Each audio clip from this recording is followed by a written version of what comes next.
ശബ്ദപ്രമാണം, ശബ്ദത്തിന്റെ പ്രാമാണ്യം, അതിനെക്കുറിച്ചാണ് കഴിഞ്ഞ ദിവസം ചർച്ച ചെയ്തത്. ഇത് അദ്വൈതത്തിന്റെ അടിത്തറയാണ്. ശബ്ദപ്രാമാണ്യം, ശബ്ദപ്രാമാണ്യത്തെ അംഗീകരിച്ചില്ലെങ്കിൽ അദ്വൈതം എന്ന് പറയുന്ന ഒരു സിദ്ധാന്തത്തെ അംഗീകരിക്കാൻ കഴിയില്ല.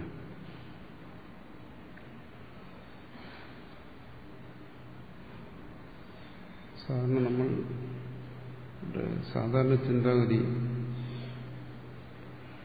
അദ്വൈതത്തിന്റെ ചിന്താഗതി തമ്മിലുള്ള വ്യത്യാസം അതാണ്. സാധാരണ നമ്മുടെ ചിന്താഗതിയിൽ നമ്മൾ അംഗീകരിക്കുന്ന വ്യക്തിപ്രാമാണ്യവും ഒരു വ്യക്തിയുടെ പ്രാമാണ്യം. ഒരു കാര്യം നമ്മൾ അംഗീകരിക്കുകയും തിരസ്കരിക്കുകയും ചെയ്യുന്നത് ആ പറയുന്ന ആളിനോടുള്ള താല്പര്യം വെച്ചുകൊണ്ടാണ്. നമുക്കിഷ്ടമുള്ള ഒരാളാണ് ഒരു കാര്യം പറയുന്നതെങ്കിൽ നമ്മളത് കേൾക്കും, സ്വീകരിക്കും.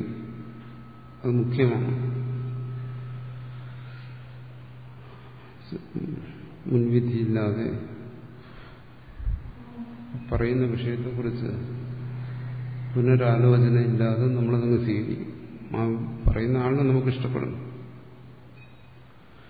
ആ പറയുന്ന ആളിനെ കുറിച്ച് നമുക്കൊരു ധാരണ വേണം. ഇയാളുടെ അറിവുള്ള ആളാണ്.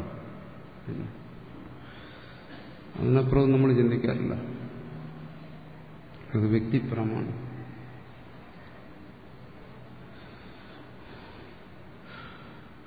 അദ്വൈതം അങ്ങനെയല്ല. ഇതും ശബ്ദപ്രാമാണ്യത്തെയാണ് പറയുന്നത്, വ്യക്തിക്കല്ല. അതുകൊണ്ടാണ് ഭാഷ്യകാരൻ ഒരിക്കലും തന്നെ പ്രമാണമാക്കി കാണിക്കുന്നില്ല. ഞാൻ പറയുന്നത് അതുകൊണ്ട് ഇത് ശരിയാണ്, ഇതെന്റെ അനുഭവമാണ്, അതുകൊണ്ട് ശരിയായി നിങ്ങൾ വിശ്വസിക്കണം, എന്നിട്ട് ഞാൻ പറയുന്ന പോലെയൊക്കെ ചെയ്യണം, അവസാനം എന്നെ പോലെ ആയിത്തീരാം, ഇതൊന്നും പറയുന്നില്ല. മറിച്ച് ശബ്ദപ്രാമാണ്യത്തെ പറയും. ശബ്ദത്തിലൂടെ ഈ തത്വത്തെ നിങ്ങൾ ഗ്രഹിക്കണം.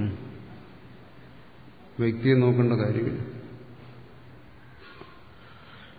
അത് ഏത് വ്യക്തിയിൽ നിന്നാണ് ആ ശബ്ദം വന്നത്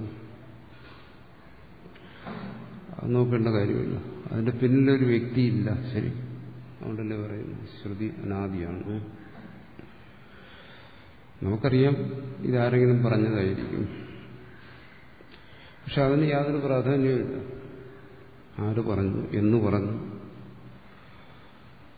അതിനെ പൂർണ്ണമായും അവഗണിച്ചിട്ടാണ് എന്താ പറയുന്നത്, ഇത് അനാദിയാണോ ശബ്ദം, ഒരാദിയില്ല. ഇങ്ങനെ ആദിയില്ലാതൊരു വസ്തു ഉണ്ടാവും. കുലാലനില്ലാതെ മൺപാത്രം ഉണ്ടാവത്തില്ല.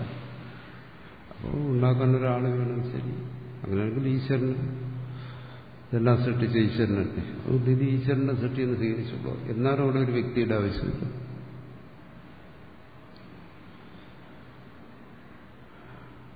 അപ്പോൾ നമ്മൾ വ്യക്തിയെ നോക്കേണ്ട കാര്യമില്ല. നമ്മൾ വ്യക്തിക്ക് അവിടെ പ്രാധാന്യം കൊടുത്തു കഴിഞ്ഞാൽ വ്യക്തിയെക്കുറിച്ചുള്ള നമ്മുടെ മനോഭാവം മാറുന്നതിനനുസരിച്ച് നമ്മുടെ ആശയങ്ങളും മാറും.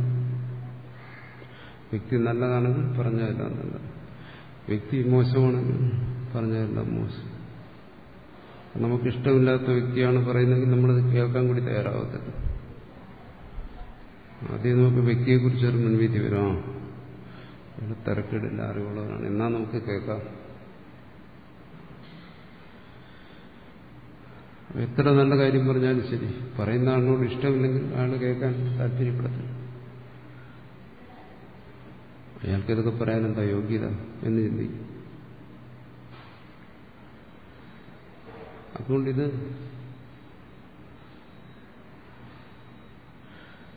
പറയുന്ന ആളിനെ ശങ്കരാചാര്യരെ തന്നെ നിങ്ങൾക്ക് ഇഷ്ടമുണ്ടെങ്കിലും ഇഷ്ടമില്ലെങ്കിലും ഈ തത്വത്തിൽ നിങ്ങൾക്ക് സ്വീകരിക്കും. ആ വ്യക്തിയോട് നിങ്ങൾ വ്യക്തിപരമായി യോജിച്ചാലും വിയോജിച്ചാലും വ്യക്തിയോട് പ്രാധാന്യമില്ല. ഈ തത്വത്തെ നമുക്ക് സ്വീകരിക്കാം. എന്തുകൊണ്ട്? അവിടെ ശബ്ദത്തെയാണ് പ്രമാണമായി സ്വീകരിക്കുന്നത്, ശബ്ദപ്രാമാണ്യം. ഇത് അദ്വൈതത്തെ സംബന്ധിച്ച് വിശേഷിച്ചും മനസ്സിലാക്കേണ്ട ഒരു കാര്യമാണ്. അത് ആ വ്യക്തിയെക്കുറിച്ചുള്ള ധാരണകൾ ഒരിക്കലും ഈ തത്വജ്ഞാനത്തെ സ്വാധീനിക്കാൻ പാടില്ല.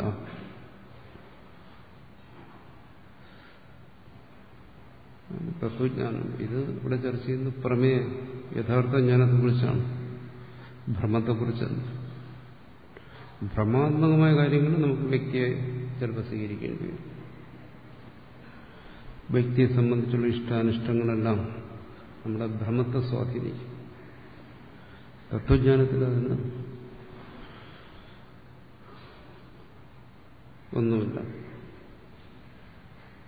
അതുകൊണ്ട് ശബ്ദം, ശ്രുതി, അതിന് പ്രാമാണ്യമുണ്ടോ ഇല്ലയോ അതാണ് ഇവിടെ പരിശോധിക്കുന്നത്.